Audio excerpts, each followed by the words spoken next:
Hi everyone, hope you're doing well. So today I found myself a little bit of outside space, a bit of peace and quiet, just so I can come and talk shit to you. Because actually today I want to talk about, well, horse manure specifically, and it's to do with the film Quaxar Fortune Has a Cousin in the Bronx. What an unusual title, certainly not one that we hear about too much either. So what is this film? Really comes at an interesting time period for Gene Wilder.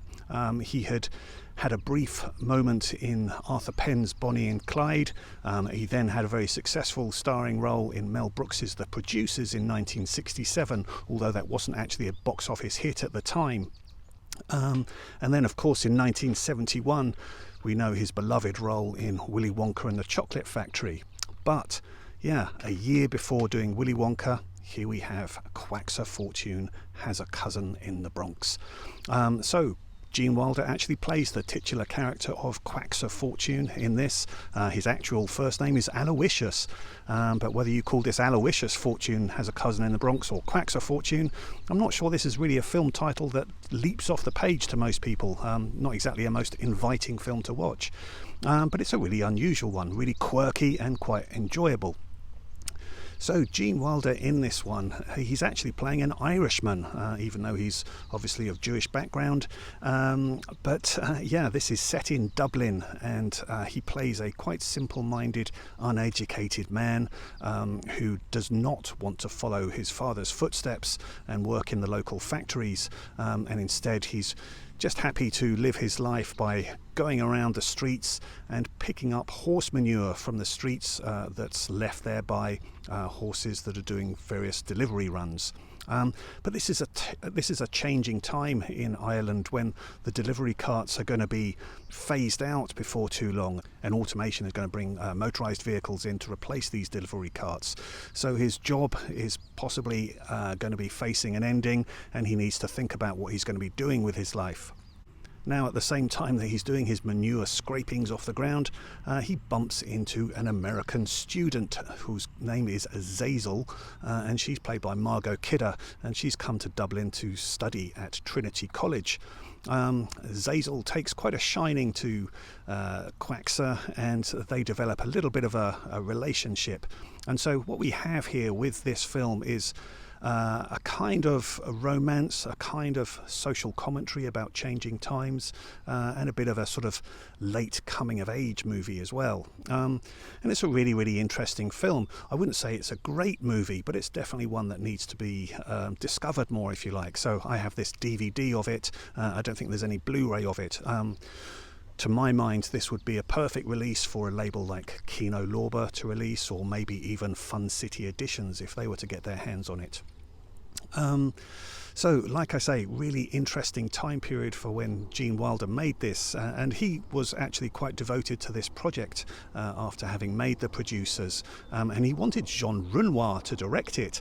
Well, Jean Renoir is a celebrated director who really had his best decades in the 30s and the 40s with films such as Grand Illusion and Rules of the Game, and he hadn't actually made a movie since 1962, so to my mind, it seems quite a strange thing that Gene Wilder would want to pursue him as a director, and that didn't actually pan out.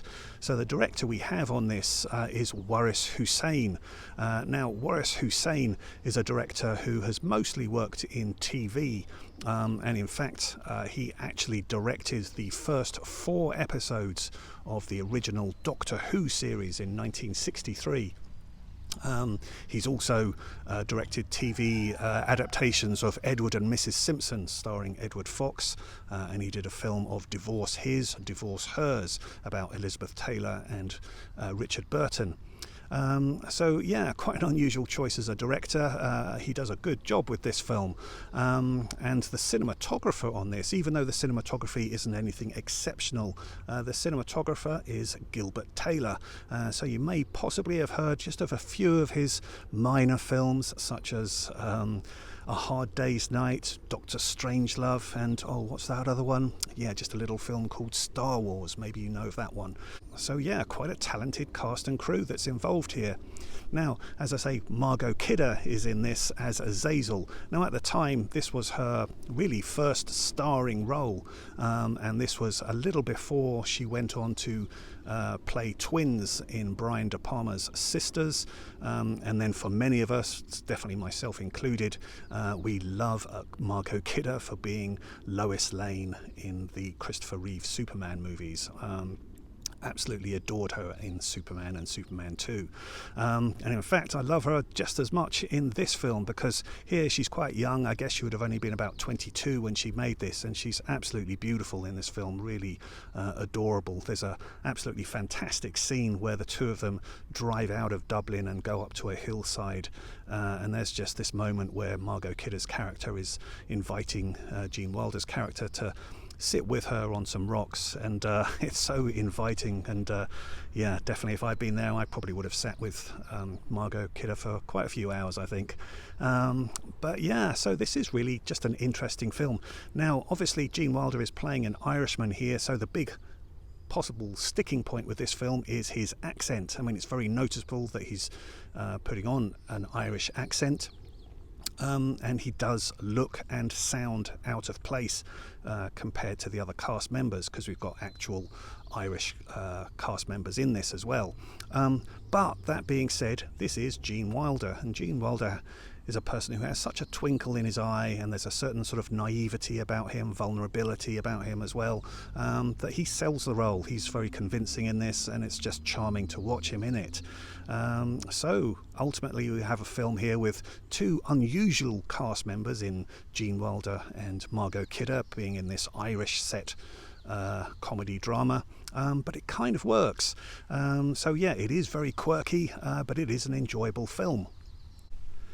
Now, of the Irish cast members, one of them is David Kelly, and definitely if you're familiar with British TV and Fawlty Towers, then you'll remember David Kelly as the character O'Reilly, with Basil Fawlty threatening to come round and insert a gnome in him if he doesn't sort out their wall. So yeah, David Kelly, quite fun to see him in this. And interesting bit of trivia, I suppose, is that although David Kelly didn't act with Gene Wilder again, he did end up playing Grandpa Joe in the Johnny Depp version of Charlie and the Chocolate Factory in 2005. Quite funny. And another bit of trivia, if you like, is that there's a filmmaker, Daniel Kramer, who has done a lot of audio commentaries on a lot of movies, including the imprint box set of Sidney J. Furie films.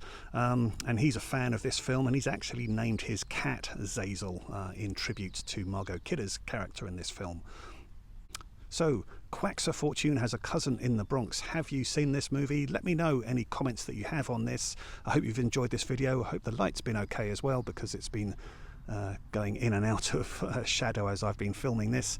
Anyway, hope to see you again soon for some more videos. All the best to you. Bye-bye.